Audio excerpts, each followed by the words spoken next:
হিরণ্যকশিপু যে বর প্রার্থনা করেছিলেন তা হচ্ছে অকল্পনীয়। এই জড় জগতের অকল্পনীয় ভাবে প্রভাবশালী হলেও, অকল্পনীয় পথ পেলেও, অকল্পনীয় প্রভাব থাকলেও জীব মাত্রই মরণশীল। এইটা আমাদেরকে হৃদয়ঙ্গম করতে হবে।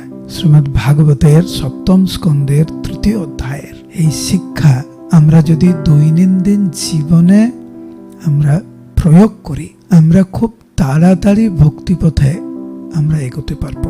গতকাল প্রথম শিক্ষা আমরা পেয়েছি যে হিরণ্যকশিপু অনেক শাস্ত্রীয় জ্ঞান থাকা সত্ত্বেও উনি ইচ্ছাকৃতভাবে বিষ পান করেছিলেন, জানিয়া শুনিয়া বিষ খায় না। সেই শিক্ষাটা আমরা পালন করার চেষ্টা করব যে হিরণ্যকশিপু যে ভুলগুলো করেছিলেন, মানে শাস্ত্রের কথা ওনার মুখস্থ ছিল কিন্তু বাস্তবিক জীবনে প্রয়োগ করার কোনো বাসনা তার ছিল না। আমরা চেষ্টা করব শাস্ত্রে যে সমস্ত নির্দেশনাগুলো রয়েছে সেগুলো আমাদের বাস্তবিক জীবনে আমরা প্রয়োগ